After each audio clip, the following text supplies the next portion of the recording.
بەڕێزان بەردەوامین گفتوگۆ دەکەین لەبارەی ئۆکارەکانی دواکەوتنی پێگەێنانی کابینەی دەیەمی حکوومەت هێرێمی کوردستان کێ بەرپرسە؟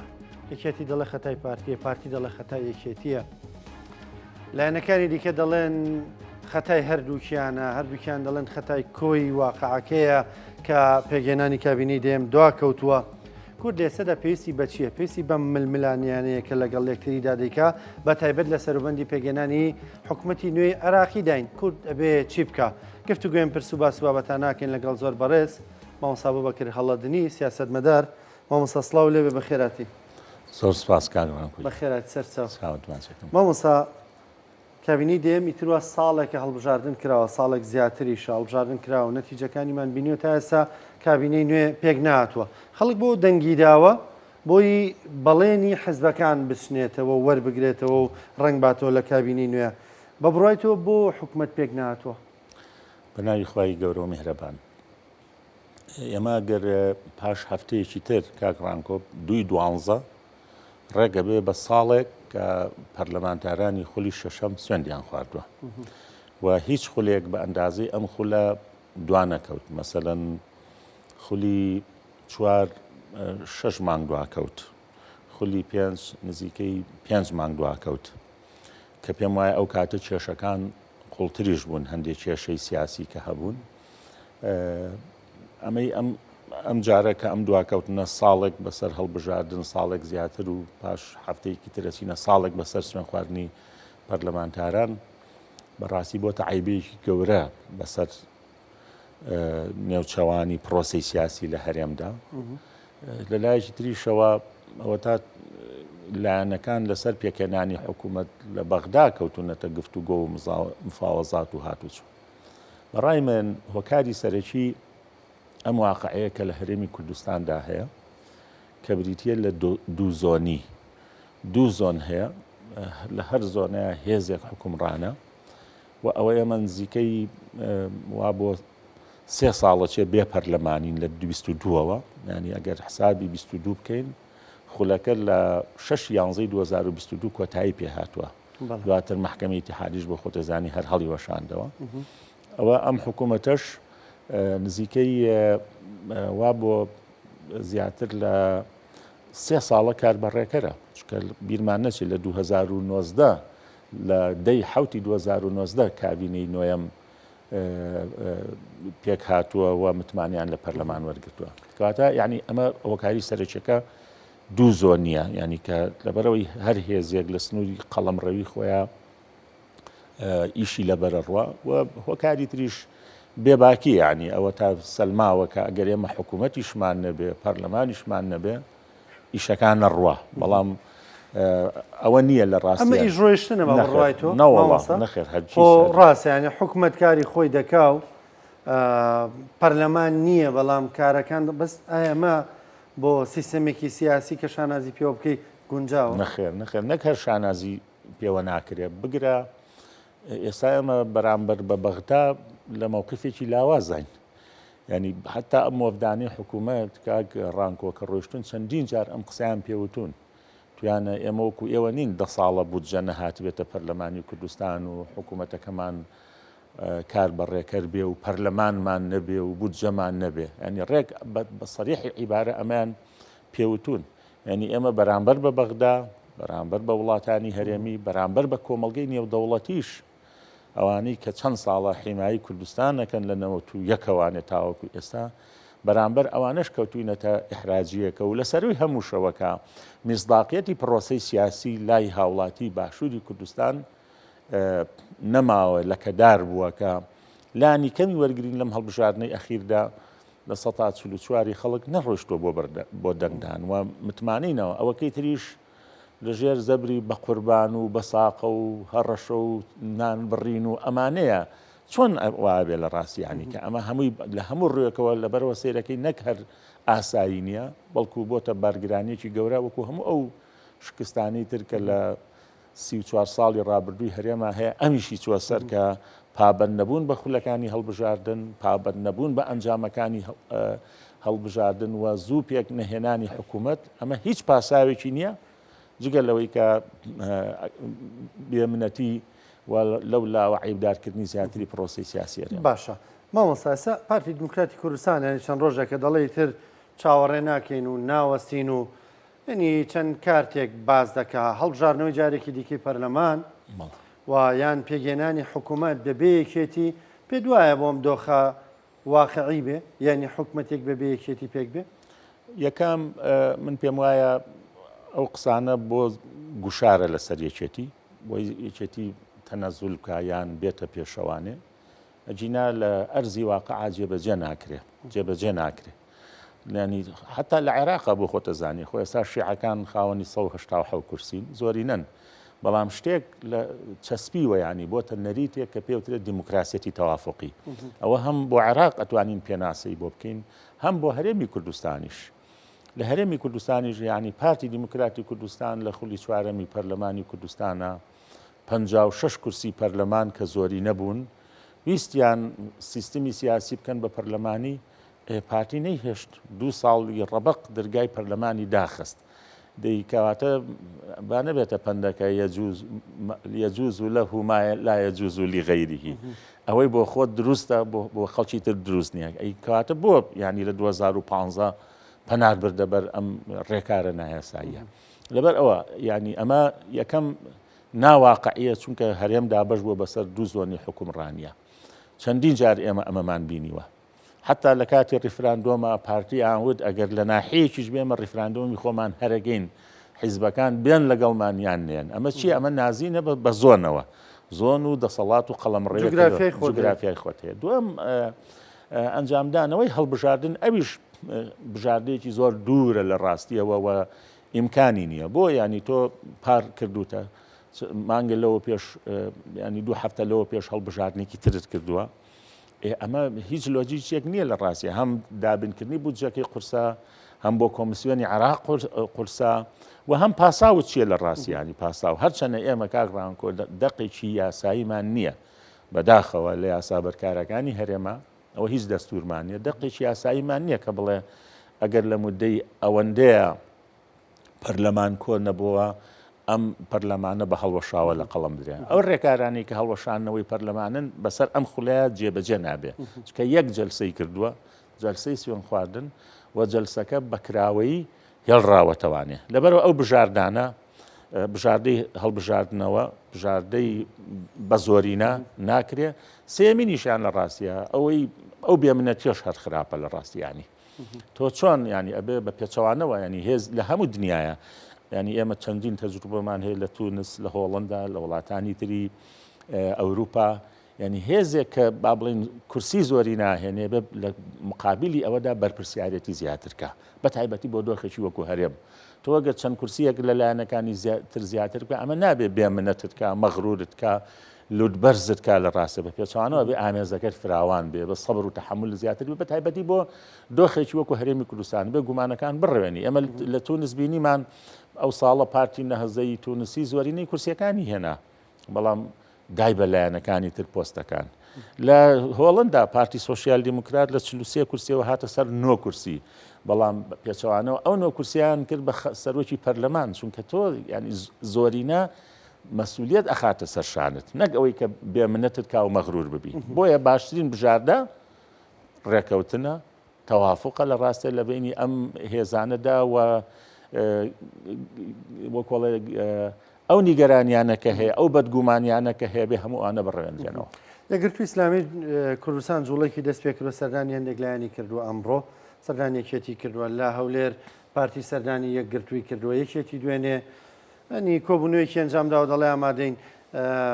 بۆ باڵێن دانیشتن بۆ پێگەێنانی حکوومەت پێ دوایەم جوڵانە لە ئەنجامی چیەوەیە زەختی نێودوڵەتیمان لەسرە یانەوەی کەیتر دەرفەت نەماوە دۆخەکە بەم شێوازە بێڵڕێتەوە خۆی ئەم جوڵانە پەیوەستە بە هەردوو هەڵبژاردنەکەوە چه ئامادەکاریە بۆ حکوومەتی داهاتووی عێراق و هێزە کوردستانیەکان ئەگەر وەکۆڵێ بە یەک ریزی بڕۆن و بە تەفاهم و هەماهەنگیەوە بڕۆن شتێکی باشترە بە تایبەتی دوای ئەوەی کە هەم شیعەکان چوارچێوەی هەماهەنگیان تۆخ کردەوە و هەم سوننەکانیش هاوپەیمانێتیەکان دروست کرد ئێستاوەی بە پەردەوازەی ماوەتەوە کووردە بۆیە ئەمە یەکەم پەیوەستە بە بەغداوە حکومەتی بەغداش وەکو ئێرە نییە کاک ڕانکۆ ینی شیعە زۆرینەی هەیە کە زۆرینەی هەیە حتا من لە کاتی هەڵبژارنەکانی هەندێک دۆست و ڕۆژنامە نووس و برادری ئاون ناکرێم و هەرە کرێزان بۆچی چووکە شیعە ئەکسەرێتە لە عێراقا دوای جەنجی غەزە و ئیسرائیل و ئەو پەرەسەندنانە و ئەوەی بەسەر معادلەکانە هات کەوتنی ئەساد لاوازبوونی ئێران و لە هەروەها حیزب الله ئەو هەموو گروپانەی تر شیعە لە عێراقا لە ڕاستیە تاقە شەرعیەتێک ماوێتی ئەو بۆ حکومڕانی بریتە لە حکوومەت و دەسەڵات لەبەرەوە نایە لە خۆی تێکدا بە دڵنیایەوە ئەیبینی دوای پەسەندکردنی ئەنجامەکان ئەو ماوەی کە هەیە بۆتانە ئیتر حکوومەتی عراقیش زوو پێک دێ لەبەرەوە ئەم جوڵانە بەشێکی لەوەیەوە یەگر توش پەرلەمانتارێکیان لە ڕاگەاندن بینیمان کە نەخشەڕەیەکی هەبوو کە چۆن هێزەکان بۆ بەغدا یەکڕیزی بڕۆن و هەندێ سەوابیتی دانابوو پرۆژەیەکی جوان بووە گەر پابەر بن پێوەیە جوڵەی دووەم پەیوەستە بە پێکێنانی حکوومەت و دەست بەکاربوونی پەرلەمان کە هەم گوشارێکی نێوخۆیی هەیە چکە لای خەڵک و جەماوەر و هێز لانی کەم نیگەرانن لانی کەم خەڵک زەختێکی دروست کردویانی ئێوە بۆ بێ پاسا و ئەم حکوومەتە پێکێنانن ئەوە بێجگەلەوەی بە دڵنیاییشەوە ئەو هەواڵانەی کە هەن گوشارێکی نێودەوڵەتیش هەیە کە هیچ کە ئێوە ناتوانن ئەم مودەیە بەکراوەی بهێڵنەوانێ باشە باست لەوە کرد کە شیعەکانیانی لە ضرورەتە پەنا بەنەبەر هەڵبژاردن لە کاتی خۆیەوە پێگەێنانی حکوومەت پێدوانیەوە پەیوەندی هەندێک دەڵێن ئەوان دیموکراسی ترن لە ئێمە ڕیان جیاوازترە پێ دوایە پەیوەندی بە دیموکراسی بوونی ئەوانەوەە پەیوەندی بە دووشتەوە هەیە لەڕێنی بەغدا خۆی عاسیمەیەکە دەوڵەتێکی دانپیاندراوە بەناو سەروەری هەیە ئەندامی نەتەوە گرتوەکانە ئەمە ینی ئەو دۆخی کە بەسەر عێراقا هاتووە لە دوای 2023ەوە ئەبێ عێراق وردەوە دەخۆی بگونجێنێ و ممارەسەی دیموکراسیش بکە ئەگەر دیموکراسیەتی تەواویش نەبێ ئەمە خاڵ یەکەم پەیوەندی بەوە هیچ نەبێت لەوێت چەند سەرۆک کۆمارێک گۆڕاوە چەند سەرۆکی ئەنجومەنی وەزیرانێک گۆڕاوە پەرلەمانەکەی متمانە لە وەزیرە سێنێتەوانێ مەسەلەن دەستەی نەزاهە لەوێ کارایە محکەمەی ئیتیحادی بڕیارەدا لە پرسە جۆرا و جۆرەکانیانی ئەم جم و جۆڵانە پێویستە بۆ عێراقی نوێ دوای کەوتنی ڕژێمی دیکتاتۆری دوم پەیوەندی بە ئەم پەرەسەندانەشەوە هەیە بەڕاستی چووکە وەکوتم شیعە تاقە شتێک کە بەدەستیەوەیەتی کە خۆی قوتارکە لە عقوبە و لە سزاکان یاخود لە لێشا و باهۆزی ئەو گۆڕانکاری کە هەڵی کردووە ئەوەیە کە لە حکوومەت دابمێنەوە ڕێگەی ئەوانیش ئەم ڕێگەی هەڵبژاردنێ خاڵی دووەم لەوێدا وە کوردستان نییە هیچ هێزێکی سیاسی زۆن و قەڵەمڕەوی و چەند پارێزگایکی بەدەستەوە نێ تاوەکو پرۆسەی سیاسی پەخات بە پێچەوانەوە ینی هەمووان وەکو یەکن تەماشاکەی ئەو هێزەی زۆری هەیە لەگەڵ هێزێکە کە کورسی کەمە وەک یەک یەنە پێشەوە محەممەد شیع سیدانی بە خۆت بینیت جاری پێشوو بە دوو کورسی بۆ سەرۆکی ئەنجومەنی وەزیرانی عێراق هەندێک سەر وەزیرانی دیکەش عادل عەبدولمادی مستەفا کازمی هەریچی نەبوو یان ڕۆژنامە نووسێک بوو وانێ وردە هاتە ئەو لە دەستگای هەواڵگیریەوە هاتە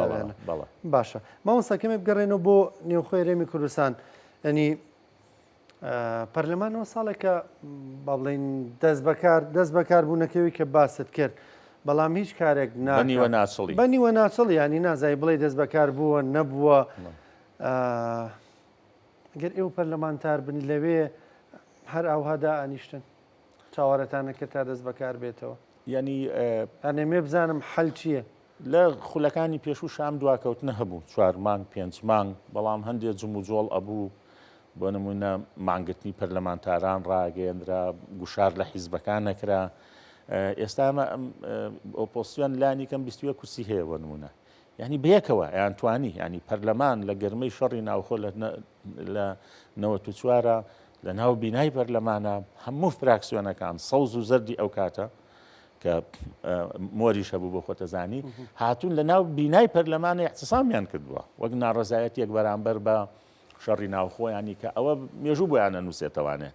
بە جیاوازی ئینتیمای حیزبیان بەڵام هەر سێ فراکسیۆنەکە ئەو کاتە تەماشاکی لە ناو بینای پەرلەمانی احتسامیان کردووە ئەمە ئەگەر بڵێ ئەضعەف الئیمانە یعنی لاواسترین جۆری ئیمانە ینی لابردنی منکەر و خراپەیە لە ڕاستیە بەڵام هەرەبێ ئەم مووقیفە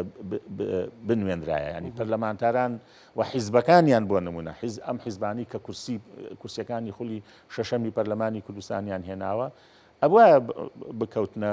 نێوانەوە بەڵام بەرپرسیادەتی سەرەکی بەڕاستی لە ئەستۆی دوو حیزبەکەی دەسەڵات و دوو فراکسیۆنەکەی دەسەڵاتە کە بەداخەوە زۆر بێباکانە بۆ پرسە کاڕوان بە دوای بێباکن بێباکن زۆر ئەگەر بێباکی نەبێ ینی تۆ چۆن ینی بەرامبەر بە ئیرادەی خەڵکی کوردستان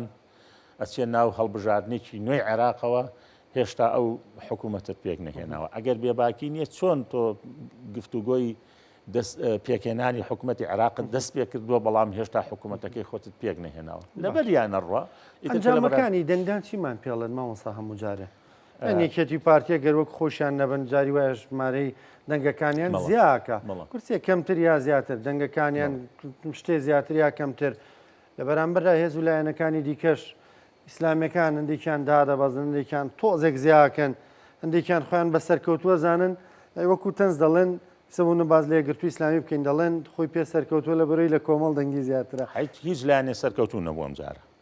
ئەمە پەیوەندی بە چیەوە هیچ لایەنێ سەرکەوتوونەوە چکە یان کورسی کەمی کردووە یان دەنگی کەمی کردووە بەڵێ ینی ئەگەر ئەمە پەیوەندی بە چیەوە بەوە هەیە کە ئەو قسەیە کە ئەوانی کە بەرەی بایکۆت ئەیان کرد یان بەرەی ئەو خەڵکە ناڕازی کە ناومێدە لە پرۆسی سیاسی هەرێم 800,000 کەس نەڕۆیشتووە کاتی بایۆمەترەکەی وەرگێتەوانێ ئەوە تا لە ساڵ چوارش نەڕۆیشتووە بۆ پرۆسی دەنگدان و بە ئاشکرا هەندێک حیزبی سیاسی و هەندێک خەڵکی ناڕازی نوخبە تەنانەت پەرلەمانتاری پێشوو بانگەشی ئەویانە کرد کە ئەبێ بایکۆت بکەین و دەنگدان سوودی نییە و بە پرۆسێکی گاڵتەجاری نایانە برد من خۆم بەش بە حاڵی خۆم هەرگیز لەگەڵ بایکۆتانیم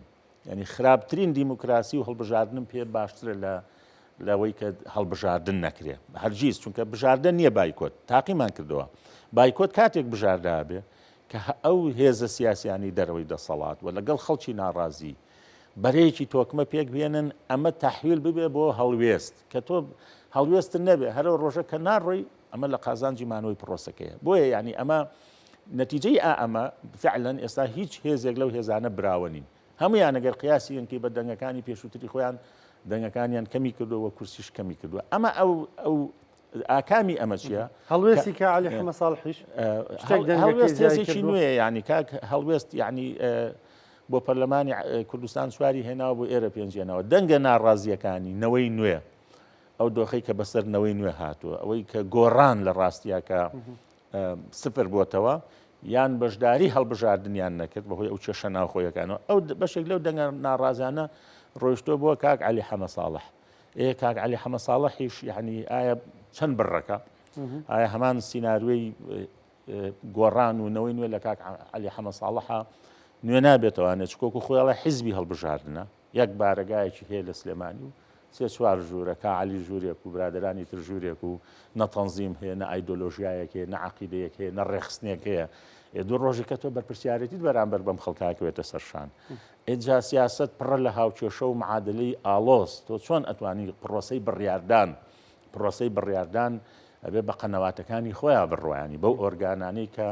سونعی قەرارەکەن ئایا ئەمانە لە ناو هەڵوێستا هەیە من حەزەکەم هەبێ بۆی خەڵک مەڵۆیەکی تری ناومێدی نەخاتە سەر خەرمانی ناومێدی بڵێەوە فلان هێز هات ئەوە هاوپەیمانی هات ئەوە گۆڕان هات ئەوە نەوەی نوێ هات ئەوە هەڵوێستیشی بخەرە سەر من حەز ناکەم ئەوە ڕووبا بوو هەڵوێست حەزەکەم وەکو هێزێکی ڕێکخراوی منەظەم بمێنێتەوانێ بەڵام بەمەی ئێستاوە کە ئێڵەی ئەوەی هێشتا لە ژێر سەنگی مەحەکایە ئەم چوار کورسی پەرلەمانی کوردستان و ئەم پێنج کورسیەی پەرلەمانی عێراق چی لێەکە خۆ هێزی ترمان هەبوو بەڕاستی نەوەی نوێمان هەبوو 15 کورسی پەرلەمانی کوردستانی هەبوو و لەو لاوە 9 کورسی پەرلەمانی عێراقی هەبوو بۆ دەنگەکانی کەمی کرد ئەبێ هەڵوێست هەموو ئەم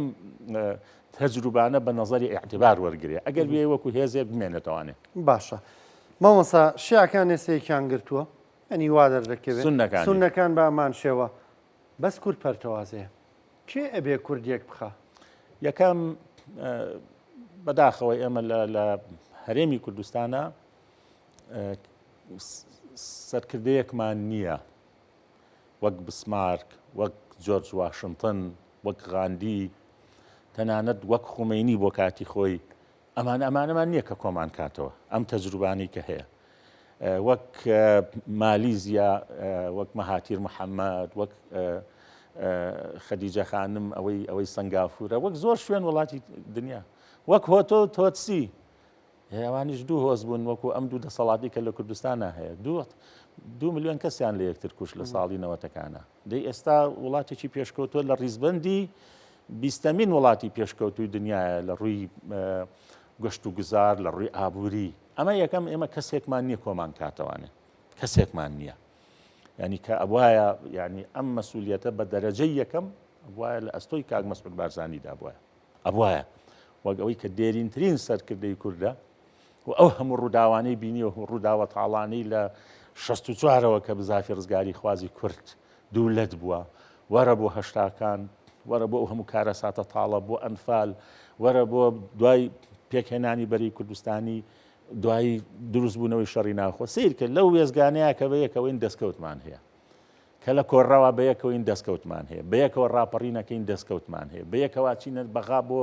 نووسینەوەی دەستور ئەو دەستوران نووسینەوە کە کۆمەڵە زەماناتی گەورە بۆ هەرێمی کوردستان هەیە کە شەڕی داعشەکەین تیرۆریستانی داعشەکەین بە یەکەوەین چ دەسەڵات و چگەل بە تایبەتی هێزە سەرەکیەکان ئەوە تا ئەفسانی داعش تێکەشتێنین بە پشتیوانی کۆمەڵگەی نێودەوڵەتیوانی یعنی هەموو ئەوانە ئەو پرۆسانە کە بە یەکەوەین دەستکەوتمان هەیە لەکوێیان ناتەبا و ناکۆکین تەماشاکەین زیانمان کردووە ینی ئەوەی کە هەتا ئاەتە چەند جوانە لە قورئانە کا فەرمێ وەلا تەنازعوا فتفشلوا وتذهب ريحكم تذهب ريحكم بۆن و بەرامەتان ناشیر نەبێ بۆن و بەرامەتان بۆگە نەبێ پیسە بێ کەواتە ینی ئەمە کەسێک نییە کۆمان کاتەوە هێزەکانیش بەڕاستی لە ئاستی بەرپرسیارەت یان نین هێزە سەرچیەکان لە کوردستانە نایەن ینی تەنازڵاکەن بۆ ئەرکە هەڵنەساوە بە بڕایت والله هەبێ لە خۆی بپرسین بڵێن بۆ ینی بۆ بەو ئەرکە هەڵناسێ بە پێچوانەوە ئێستا لە وتاری دووهۆکە ئەبووە بیوتە سەرە ڕای ئەوەی کە ئێمە ساڵێکە بۆ نمونەیەکێتی نیشتیمانی کوردستان نەهاتوتە پێشەوە بۆ نمونە هێزەکان نەهاتوونەتە پێشەوە بەڵامەوە من لێرەوە ڕایەگەێنم جارێکی تر پەلە بکەین و لە پێناوی بەرژەوەندی گشتی پارتی دیموکراتی کوردستان ئامادەی هەموو تەنەزولێکە ئەو کاتە هەمومان ئەماوت ئەوە موهادەرەیەکی جوانە بەڵام پێچەوانەکەیمان بینی کە زۆرێک لە زمانی هەڕەشە بوو کە دۆخەکەوەکو خۆی نابێتەوەوانی حتا لە کاتی بانگەشی هەڵبژارنیشە کەواتە ئەمە بەرپرسیارەتی سەرێکی لە ئەستۆی کاک مەسعودە بۆ چونکە کاک مەسعود لای هەموو هێزە سیاسیەکان لە پێشەوە لای یەکێتی و کاک بافڵ ڕێز لێ گیراوە بەمانای کلمە گوێ لێ گیراویشە لە ڕاستیانی بە حکمی خەبات و تەمەن و عمرەکەی کاتە ئەبێ و دەست پێشخەریە ئەو بیکات لە ڕاستیانی کە دووەم هێزەکان بەڕاستی ئەبێت تەنەزولاتی زیاتر بکەن بۆ یەکتری چونکە ئەمە لە قازانجی ئێمە ینی ئێستا ئەمە چی وەڵامی سوننە و شیعەکان بینەوە ینی ئایا ناکۆکیەکانی ناکۆچیوان 1400 ساڵە وایە قوربانی شیعە و سوننە 1400 ساڵە ناکۆچی ئێمە لە 64ەوە 6 ساڵە 6 ساڵ لەکوێ و 1400 ئەوان ئەگەر بۆ ئارایشتیش بێ بۆ مجاملەر بێ بۆ بەڕێکردنی قۆناغەکەش بێ ئەوە تا دێن تەنەزولاتەکەن بۆ یەکتری آخر هێزی وا هەبووە ئەم هەموو کورسی هەبووە کەسێکی کردووە بە سەرۆگۆزیران کە 2 کورسی هەبووە ینی تۆ سیرکە ینی باشە بۆ ئەمە لە کوردستانە ڕوونادات بەیانی بۆ نمونە پۆستێک ئەگەرەزانی لە پۆستی وەزارەتێک موئەسسەسەیەک بۆ کەسێکی بۆ نمونە تەقنۆقرات ناهێنین وەکو کاک ڕانکۆکەین بە مەسئولی ئەو پۆستە ئەو پۆستی ئەدەینی ئەگەر ئەمە مەعزەڵەکەیە ئەمە پێی ناوتر ینی هەڵدانەوەی لاپەڕێکی نوێت ئەنی ئەوەکو خۆت فەرموو ئەم دۆخە تێپەڕێنی نەها ئەمە 6 خولی هەڵبژارت نەکرێت لە پەرلەمانی کوردستانە دۆخەکە وە خۆیەتی یەکێتی و پارتی زۆرینەن حکوومەت بەو جۆرە پێگەهێنن مەشاکیلەکان لە ناو حکوومەتە هەر هەیە دوو ئیدارەی هەر هەیە جارێکی تر لێدانەوەی زەنجی براکوژی و سەنگەر لێدان و ئەمانە هەڵدەڵدانەوەی قەتماغی برینەکان ئەڕۆنەوە ئیتر بۆ 16 ئۆکتۆبەر بۆ سیوێکی بۆ 8 بۆ 7 بۆ چی باش ینی چی ئێمە میلەتێکی ناتوانین ئەمە تێپەڕێنین